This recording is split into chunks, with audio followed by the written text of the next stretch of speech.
Welcome to my YouTube channel. आज की video जो है वो LMIA के लिए है कि बहुत सारे लोग आपको ये नहीं बता रहे कि LMIA के लेने के बाद प्रोसेस है क्या।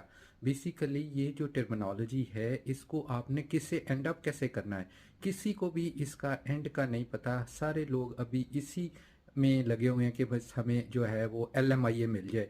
भाई LMIA का जो प्रोसेस है आफ्टर दी LMIA वो आप लोग अभी समझ भी नहीं पा रहे और ना ही आपको आइडिया है।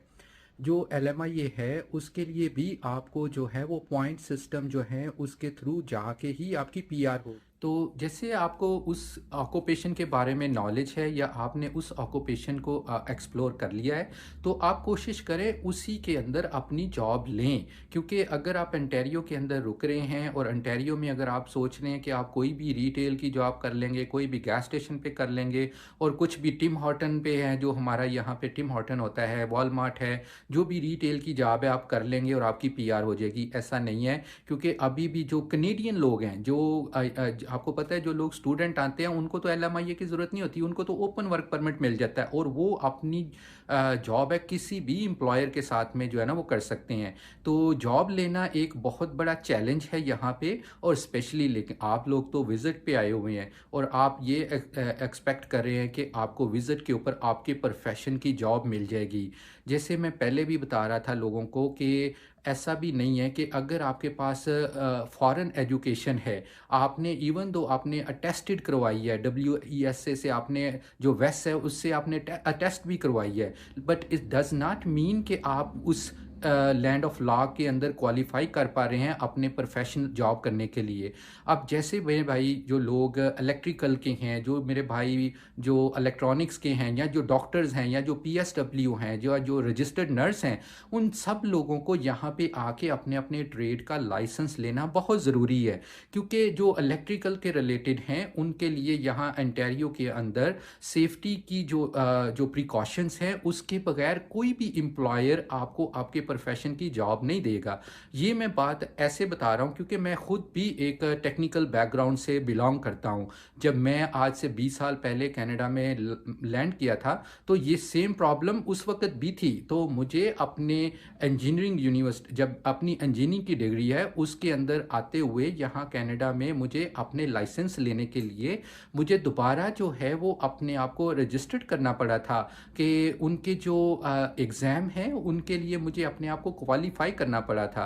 तो मैंने फिर वो एग्ज़ाम देने के बाद मैं एलिजिबल हुआ था किसी भी ऐसे ट्रेड के अंदर जो मेरा एक टेक्निकल ट्रेड था। आपको मैं एग्जांपल दे देता हूँ, जैसे इलेक्ट्रिकल का ही था। तो मैंने इलेक्ट्रिकल के लिए जो यहाँ पे डिप्लोमा जो यहाँ पे जो मैंने कोर्स किया था उसको यहाँ पे 309A बोलते हैं। तो वो एक ऐसा जो कोर्स है जिसको आप लेने के बाद कंस्ट्रक्शन और मेंटेनेंस का होता है, उसके बाद आप कमर्शियल और रेजिडेंशियल इलेक्ट्रिकल सिस्टम को टच कर सकते हैं। क्योंकि ये इनके अपने लॉज हैं, इनकी सेफ्टी कोड्स हैं। अगर आप उन सेफ्टी कोड्स को और लॉ को नहीं फॉलो करते तो आपको वो जो है वो इस तरह की ट्रेड जॉब नहीं देते। इसी तरह मेरे जो भाई डॉक्टर्स हैं, इसी तरह जो मेरी बहनें रजिस्टर्ड नर्स हैं, उनके लिए भी यहाँ पे आके अपने आप को सर्टिफाइड करवाना पड़ता है। Basically it's a land of law, इसको हम चैलेंज नहीं कर सकते। बेशक हमारे पास बैक होम का 20 साल का एक्सपीरियंस है, वो ये मानते हैं कि अगर आपके पास एक्सपीरियंस है तो जो हमने एक रूल्स और एक जो हमने रेगुलेशन अपने इस ट्रेड की बनाई हुई है, अगर आप उसको पास कर लेते हैं तो हम आपको एलिजिबल कर लेते हैं। क्योंकि एवरी कंट्री जो है उसके अंदर कोई ना कोई रेगुलेशन है, कोई कोड्स हैं, कोई सेफ्टीज़ हैं। तो जो मेरे बहन भाई दुबई में हैं, और मुझे नहीं पता, मुझे ऐसा लगता है कि जैसे यूरोप में इन चीज़ों की रिस्ट्रिक्शंस नहीं है। अगर आप इलेक्ट्रिकल का काम करते हैं तो आप वहाँ पे जाके इलेक्ट्रिकल का काम कर सकते हैं, अगर इलेक्ट्रॉनिक्स का है, अगर हेल्थ रिलेटेड है तो आप वो काम कर सकते हैं। पर कनाडा में ऐसा नहीं होता। कनाडा में आने के बाद आपको अपने प्रोफेशन को रजिस्टर्ड करवाना पड़ता है और प्लस उसको सर्टिफाइड करवाना पड़ता है। आपको अपने ट्रेड्स का लाइसेंस लेना बहुत ज़रूरी है। इसके बगैर आपको जो जॉब है आपके प्रोफेशन की वो नहीं मिलेगी। और स्पेशली जब आप विज़िट के ऊपर आए हुए हैं तो विज़िट के ऊपर तो आपका सबसे बड़ा गोल तो ये है कि आपको पहले PR होना है। अगर आप PR हो जाते हैं तो फिर उसके बाद आप अपना जो है ये ट्रेड का जो सर्टिफिकेट है वो ले सकते हैं। तो ये तो मैं बात आपको बता रहा हूँ, जो लोग PR है उनको किस मुश्किल से गुजरना पड़ता है। जो लोग यहाँ पे इवन जब आप एक्सप्रेस एंट्री से भी आएंगे एक लीगल वे से भी आएंगे, फिर भी आपको ये जो मैं आपको बात बता रहा हूँ कि आपको अपने ट्रेड के सर्टिफिकेट लेना बहुत ज़रूरी है। उसके बगैर कोई भी कंपनी, कोई भी एम्प्लॉयर आपको हायर नहीं करेगा। उनके लिए भी एक बहुत ज़रूरी है कि आपको जो ट्रेड आप जिसके अंदर आप जाना चाह रहे हैं उसकी सर्टिफिकेशन, कनेडियन सर्टिफिकेशन आपके पास होना बहुत ज़रूरी है। तो ये जो चीज़ें हैं, ये आपको ना तो कोई यूट्यूबर बता रहा है, ना कोई वीलॉगर बता रहा है, ना कोई आपको ये जो एजेंट्स हैं वो बता रहे हैं। मुझे तो इतनी हैरानगी हो रही है कि ये जो एजेंट हैं, ये एक विज़िट वीज़े को ऐसे वीलॉग के ऊपर बना के बता रहे हैं कि उन्होंने पता नहीं क्या कॉन्कर कर लिया है। अरे मेरे भाई, ये विज़िट वीज़ा जो है ये सिर्फ़ और सिर्फ विज़िट पर्पज़ के लिए है। आप इसको एक्सप्लॉयट ना करें, आप लोगों को झूठ ना बोलें। हम लोगों के अंदर ये बहुत बड़ी प्रॉब्लम है कि हम लोग झूठ का बहुत सहारा लेते हैं, और इसी झूठ के सहारे के ऊपर ही हम समझते हैं कि हमें कामयाबी मिल जाएगी। ऐसा भी नहीं है। कामयाबी अगर आप स्टेट रास्ते से आते हैं, स्टेट जो राइट पाथवे है इस कंट्री का, उसके ज़रिए आते हैं, तो आपको कामयाबी मिलेगी। मैंने जैसे आपको बताया, मैंने प्रोफेशनली जो लोग मिले हैं, जो लोगों से मैं बात कर रहा हूँ, वो मुझे कह रहे हैं, मेरे पास जो एम्प्लॉयर्स हैं वो मुझे कह रहे हैं कि हम आपके लोगों को इंटरटेन कर सकते हैं, बट उनके पास वर्क एलिजिबिलिटी का होना बहुत ज़रूरी है। तो मैं बार बार आप लोगों को ये बताता हूँ कि आप अपने आप को अपने वर्क एलिजिबिलिटी के क्लोज तो करें, आप वो पाथवे तो यूज़ करें। अब मेरे पास यहाँ पे बहुत ज़्यादा PSW की ज़रूरत है, जो पर्सनल सपोर्ट वर्कर होते हैं, और जो रजिस्टर्ड नर्स होती हैं, उनकी बहुत ज़्यादा ज़रूरत है मेरे इलाके में जहाँ पे मैं रह रहा हूँ। पर उसके लिए यही बात है कि आपके पास क्वालिफ़िकेशन तो है, पर आपके पास उनका लाइसेंस नहीं है। उनको भी लाइसेंस की ज़रूरत पड़ती है टू स्टार्ट देयर करियर। तो ये चीज़ें आपको कोई लोग नहीं बता रहे। हम लोग सिर्फ़ और सिर्फ जो एक ही बात के ऊपर कॉन्सेंट्रेट कर रहे हैं, वो है विज़िट वीज़ा। बस हमें कनाडा का विज़िट वीज़ा मिल जाए। सेकेंडली, जब मैं आपको ये विज़िट वीज़े के ऊपर आपको बार बार बता रहा हूँ कि ये जो लोग विज़िट पे आ गए हैं, इनके अब क्या मुश्किल क्या आ रही है। अब देखें, उन्होंने ये, मैंने बिगिनिंग में आपको बताया है कि उन्होंने बस ये मोटो कर लिया, क्योंकि उनका नॉलेज कम है, वो उनको इस चीज़ के बारे में अवेयरनेस ही नहीं है। मेरा इस प्लेटफॉर्म के ऊपर आने का मकसद सिर्फ और सिर्फ आपको जो है अवेयरनेस लेके आना है। आप बाकी सक्सेस और आपकी लक है कि आपको ये कोई कोई एम्प्लॉयर आपको हायर कर लेता है विजिट के ऊपर, तो ये आपके अंदर आपकी लक, आपकी किस्मत है। मैंने बहुत सारे लोगों को देखा है, बहुत सारे लोग जो देखें, आप भी इस चीज़ को देखेंगे कि बहुत सारे मेरे बहन भाई दोस्त जो हैं ये इंफॉर्मेटिव वीडियो देख रहे हैं, लेकिन उस इंफॉर्मेटिव वीडियो के अंदर मुझे ये नहीं समझ आती कि कोई ऐसी चीज़ तो वो दिखा नहीं रहे, जो बता नहीं रहे कि जी ये हमने कर दिया है। ये आपको वही स्टेप बता रहे हैं जो एक वेब पोर्टल के ऊपर है। वो कोई इन्होंने आज़ाद नहीं किए, वो कोई इन्होंने क्रिएट नहीं किए, वो तो वेब पोर्टल वहाँ पे पब्लिक के लिए पड़ा हुआ है। सिर्फ वो वेब पोर्टल पे जाके आपको बता देते हैं ये स्टेप कर लें। वो इसमें कौन सी बड़ी बात है मेरे भाई। ये दुनिया अब चांद पे पहुंची हुई है, आप आज भी लोगों को ये बता रहे हैं कि ये स्टेप करें। मेरे भाई, जब आप अगर किसी भी कंट्री को एक्सप्लोर करते हैं, अगर आप उनकी गवर्नमेंट की वेबसाइट पे जाते हैं, ये पब्लिकेशन पब्लिक के लिए उन्होंने पोस्ट किए हुए हैं। इसमें कोई यूट्यूबर यो कोई कंसल्टेंट कोई एक्स्ट्रा से नहीं डाल देता कि भी मेरे पास कोई मैजिक है जो मैं इसमें डालूंगा और आपका वीज़ा लग जाएगा। आप लोगों को भी थोड़ा सा अवेयरनेस मैं लेके आना चाह रहा हूँ कि ये कोई ऐसी चीज़ नहीं है। हाँ, ऐसा आके बताएं। अब मुझे कोई बताएं आके यूट्यूबर कोई जो आपके साथ में, जिनको आप वॉच कर रहे हैं, जिनको आप देख रहे हैं, कि अभी तक जो कनाडा में जितने लोग आए हैं उनको कितने लोगों को उन्होंने फ्री वर्क परमिट लेके दिए हैं। मैंने बार बार आपको कह रहा हूँ कि ऐसी वीडियोज़ लेके आएँ, बताएं उनको। ये लोगों का जो सिस्टम है, ये लोगों का सिर्फ और सिर्फ एक ऐसा सिस्टम है जिसके अंदर आपको गुमराह कर रहे हैं, और ये गुमराही मुझे तंग करती है। मुझे ये गुमराही जो है ना वो अच्छी नहीं लग रही। इसीलिए मैं इस प्लेटफॉर्म के ऊपर आया हूँ कि मैं आप लोगों के साथ डायरेक्ट बात कर सकूँ। अगर आपको ये बात समझ आ जाएगी, आज नहीं, आपको 1 साल का भी टाइम लग जाएगा, लेकिन जब जिस पाथवे से आप लैंड करेंगे ना, आपको दोनों हाथों से कनाडा वेलकम करेगा। अब मेरे जो बहन भाई हैं, अब यहाँ पे ये सिचुएशन देखें कि बहुत सारे लोग मुझे कॉल करते हैं, कहते हैं जी अपनी ही कम्युनिटी, अपने ही पाकिस्तानी लोग उनको ये मशवरा देते हैं कि भाई सीधा जाके असैलम कर लें। और मेरे भाई, आप क्यों अपनी ज़िंदगी तबाह करने जा रहे हैं? क्यों आप उन कनेडियंस के लिए मुश्किलात पैदा कर रहे हैं? अभी जब आपको मैं डाटा बताऊंगा आप परेशान हो जाएंगे कि इन लोगों ने, जितने लोगों ने आके असैलम किया है और किस बेस के ऊपर किया है, और ये असैलम हमारे लिए कितना मुश्किल हो गया है। मैं इस बात के ऊपर आपके साथ में बहुत दुख के साथ, मतलब जो है ना, मुझे ये कहना पड़ रहा है, क्योंकि कनेडियन जो हैं उनके भी कुछ रिलेशंस हैं, उनके भी कुछ टाइज हैं। भाई, आपने सिर्फ और सिर्फ अपना ही मकसद सोचा, आपने सिर्फ और सिर्फ अपने लिए ही सोचा, आपने कभी इस चीज़ को अपनी कम्युनिटी के बारे में नहीं सोचा। आप मुझे बताएं कि जो लोग असैलम पे अब लेके बैठ गए हैं, क्या उस कंट्री को, बाकी के लोगों को वो वीज़ा देंगे? सोचने वाली बात है कि अगर आप सोचें एक दफ़ा, अगर आप ये सोचें कि एक बहुत करीबी फैमिली थी, अभी रिसेंटली मैं आपको बता देता हूँ क्या इंसिडेंट हुआ है। अगर खुदा का खौफ है तो आप भी सोचें कि हम किस रस्तों पे चल पड़े हैं। ये दुनिया, आपका जो अगर कामयाबी, अगर आपकी कामयाबी किसी और कंट्री में भी नहीं है तो आपकी इस कंट्री में भी कामयाबी नहीं है। अगर आपने चोर रास्ते और चोरी करनी है तो ये चोरी ही है असैलम की। आप उस सिचुएशन में नहीं है कि आपको असैलम लेना पड़े। जो मैं आपको बात बताने लगा था कि एक बहुत करीबी फैमिली है, उसके कुछ प्यारे जो हैं वो डेथ बेथ पे पड़े हुए हैं, मतलब उनके आखिरी लम्हात हैं।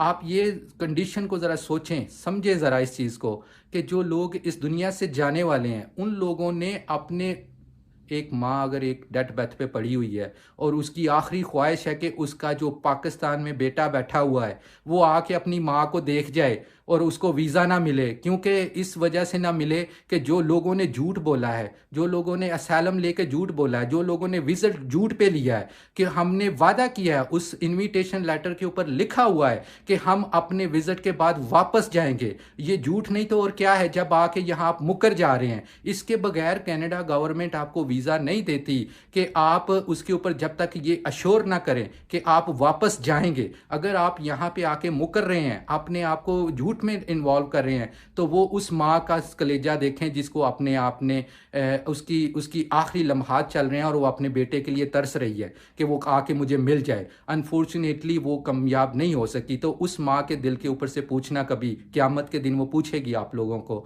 कि वो चीज़ जो मैं देखना चाह रही थी वो आप लोगों की वजह से नहीं हो सकी। किसी भी कंट्री के अंदर ऐसा नहीं होता।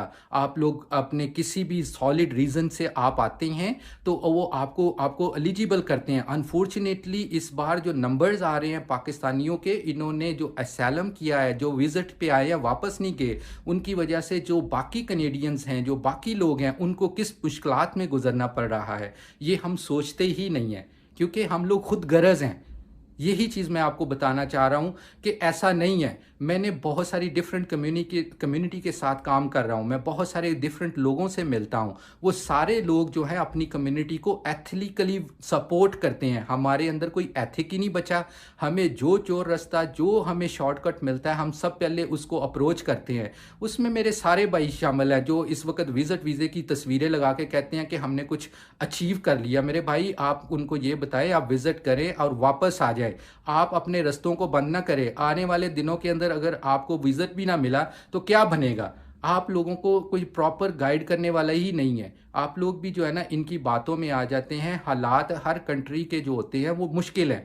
आपको मैं अगर बताऊं कि जो कनाडा में इन्फ्लेशन चल रही है, वो यहाँ पे लोग जो हैं वो भी इसी तरह ही मुश्किलात में हैं जो आप लोग पाकिस्तान में बैठे हुए हैं। अभी जो लोग कनाडा में आए हैं विजिट के ऊपर, उनसे पूछें ज़रा, जो एक अपार्टमेंट का रेंट है ना, एक अपार्टमेंट का रेंट, उसको $2200 $2200 पे करना पड़ता है। और फिर मेरे बहन भाई आके मुझे जेबें खाली करके दिखा रहे हैं कि मेरे पास तो कुछ पैसा ही नहीं बचा, अब हम क्या करें? भाई, जब आपने अपनी स्टेटमेंटें इतनी इतनी बड़ी दिखाई थी, वो पैसा किधर गया? आपको नहीं पता कि वहाँ पे जाके हमने अभी जॉब नहीं स्टार्ट करनी, वहाँ पे जाके हमने अभी कुछ काम नहीं कर सकते, तो हमने ये कैसे एक्सपेंस पूरे करने हैं? ये सारी चीज़ें जो हैं उनको पता था, लेकिन वो क्या है ना कि आंखें बंद करने से सिचुएशन जो है वो सॉल्व नहीं हो सकती। जो लोग दूसरी कम्युनिटी के आ रहे हैं, जो लोग यहाँ पे विजिट पे आते हैं, वो प्रॉपर तरीके से स्पेंडिंग करते हैं और उनकी विजिटिंग कभी भी बंद नहीं हुई। आप ये भी तो सोचें ना कि हम लोग इतनी इतनी बड़ी स्टेटमेंटें दिखा रहे हैं, इतना इतना पैसा दिखा रहे हैं, और जब हम लोग यहाँ स्पेंड करने की बारी आती है तो वो उसमें आके हम खुद रुक जाते हैं। और जो मेरे बहन भाई इस चक्कर में आके असैलम ले रहे हैं कि भी हमें गवर्नमेंट के सर के ऊपर ही हमें मिलेगा, अरे भाई वो ज़ुकात के पैसे हैं, वो वेलफेयर्स के पैसे हैं, वो उन लोगों के लिए हैं जो मजदूर हैं, जो लोग गरीब हैं। अरे भाई मेरे, अगर अगर आप टेक्निकली देखें तो यहाँ जब आप कंट्री में लैंड कर रहे थे तो आपने तो अपने डॉक्यूमेंट्स में ये शो किया था कि आप one of the best candidate हैं इस विजिट के लिए, मेरे पास इतना पैसा है, मेरे पास इतनी जायदाद है, मेरे पास इतना कुछ है। तो जब वो लोग आपको वीज़ा दे देते हैं और साथ ही हम लोग वहाँ के आके अपनी सिचुएशन चेंज कर लेते हैं, वो पागल थोड़ी बैठे हुए हैं कि आप लोगों को ये मॉनिटर नहीं कर रहे। ये सारी सिचुएशन वो मॉनिटर करते हैं, और जब वो मॉनिटर करते हैं ना तो फिर आपको पता है कि वो किस तरह से आपको ट्रीट भी करते हैं। तो इन ट्रीटमेंट के ऊपर जो हमें रिजल्ट मिलता है ना, वो इसी तरह रिजल्ट मिलता है। अब मेरे उन बहन भाइयों का क्या कसूर है जिन्होंने अपने लिए हार्ड अर्निंग की है, हार्ड मेहनत की है, उन्होंने हार्ड कोर स्टडी की है, हार्ड कोर जो है अपनी लैंग्वेज को अप्रूव किया है, हार्ड कोर जो है अपने स्किल्स को अप्रूव किया है, और उनको आप लोग डिच करके आ गए हैं कि उनके लिए ये प्लेटफॉर्म नहीं थे कि वो आए, वो आके अपने कंट्री को रिप्रेजेंट करें। आप लोग यहाँ पे अनस्किल्ड आ गए हैं, और अनस्किल्ड आके आप कहते हैं कि हमें जॉब मिल जाए। ये अनजस्टिफाई है हमारे उन लोगों के लिए जो लोग पढ़े लिखे हैं, जो लोगों ने अपना टाइम निकाला है, जिन्होंने अपनी मेहनतें की हैं। ये वक्त उनका था, वो आते आके आके अपने आप को एस्टेब्लिश करते, अपने ट्रेड में जाते, लाइसेंस लेते, और जाके अपनी अपने कंट्री को रिप्रेजेंट करते। आपको पता है कि आज के दिन फिलिपीन का वीजा क्यों इन्होंने फ्री किया है? सोचें जरा। आप मेरे जो बहन भाई दुबई से मुझे वॉच कर रहे हैं, सोचे ज़रा कि कनाडा ने दुबई वालों मिडल ईस्ट इनके लिए, फिलिपीन के लिए वीज़ा एंट्री क्यों फ्री कर दी है? उनको कौन से चार चांद लग गए हैं? ऐसा नहीं है भाई, उन लोगों ने मेहनत करके दिखाई है, उन्होंने चोर रास्ते नहीं यूज़ किए, उन्होंने हर एक चीज़ वो की है जो लैंड ऑफ लॉ है, जो उन्होंने रिस्पेक्ट किया है इस कंट्री की। उनके लिए उन्होंने ओपन वीज़े कर दिए हैं। क्या ऐसी सूरत हम नहीं पैदा कर सकते? हम में कौन सी ऐसी चीज़ नहीं है? सिर्फ और सिर्फ शॉर्टकट हमें मिसगाइड कर दिया जाता है कि ये रास्ता यूज़ कर लें बस आपका काम हो जाएगा, और हम लोग भी उसके ऊपर बिलीव करके बैठ जाते हैं। हम लोग कब सुधरेंगे? हमें सुधरने के लिए भी टाइम चाहिए भाई। अब आप इस वीडियो को ज़रूर शेयर करें, क्योंकि अभी इस वीडियो के बाद मेरे पास एक ऐसी इन्फॉर्मेशन आ रही है जो मेरे बहन भाई पढ़े लिखे हैं, जिनके पास स्किल्स हैं, जो लोग अपने आप को एलिजिबल कर सकते हैं। भाई मेरे कोई मसला ही नहीं है, अगर आप मतलब राइट पाथवे से आ रहे हैं, बेशक आपका टाइम भी लग रहा है, तो आप अपने उस होम कंट्री में बैठे हुए हैं जहां आपको ये वाली प्रॉब्लम नहीं है। यहां पे लोगों को रेंट की प्रॉब्लम है, यहां पे लोगों को जो डेली बेसिस एक्सपेंस है उसकी प्रॉब्लम है। मैं आपको शर्मिंदगी से बताने लगा हूं, मुझे शर्मिंदगी होती है। जो भाई बहन भाई यहाँ पे विजिट पे आए हैं, उनके लिए ग्रॉसरी के पैसे नहीं है और वो फूड बैंक का रास्ता देख रहे हैं। और ये तो हमारे लोगों का हाल है कि हम लोग, अब जो लोगों का फूड बैंक है, आप लोगों को पता है कि फूड बैंक क्या होता है? वो फूड बैंक जो लोग अपने उन गरीब लोगों के लिए फूड जमा करते हैं जो अनफॉर्चुनेटली इस सिचुएशन में होते हैं। हमारे जो ये विजिट पे आ गए हैं लोग, फैमिलियां लेके, उनको अब फूड के पैसे नहीं बच रहे, अब वो फूड बैंक से जाके अपना फूड बैंक ले रहे हैं। और यही तो हमारी जो नंबर्स हैं जो इतने ज़्यादा हैं कि ये उनको सपोर्ट नहीं कर पा रही गवर्नमेंट, के किसी भी कंट्री के ऊपर आके बोझ बन जाए। कोई भी कंट्री लाइक नहीं करता। मैं चाहता था कि आप लोग भी फिलिपीन की तरह उभर के आते बाहर, आपको भी कनाडा गवर्नमेंट फ्री वीज़ा देती, आए हमारे कंट्री में आके काम करें। आपको आइडिया हो जाएगा कि अब फिलिपीन की, और फिलिपीन कोई हमसे ज़्यादा स्किल्ड पर्सन नहीं है। आप लोगों को पता है कि जो लोग मिडल ईस्ट में है, कितना फिलिपीन का जो लेबर है, कितने फिलिपीन के जो लोग हैं वहाँ पे कामयाब हैं। हर कोई बंदा जो है, हर एम्प्लॉयर उनको हंस के रखता है। उसकी कुछ ना कुछ तो रीज़न है ना। हम वो रीज़न क्यों नहीं अपने अंदर में लेके आ पा रहे कि ये रीज़न जो हमारे अंदर आ जाएगी, आज नहीं, कल नहीं, परसों नहीं, एक दिन ज़रूर हमारी जो है रिकॉग्नाइजेशन होगी। हम लोग सोचते ही नहीं है। आप प्लीज़ इस वीडियो को लाइक करें और शेयर करें, और उन लोगों को अवेयरनेस दें जो लोग राइट पाथवे से आना चाह रहे हैं। Hope you like the video. Please like and share it. See you next time.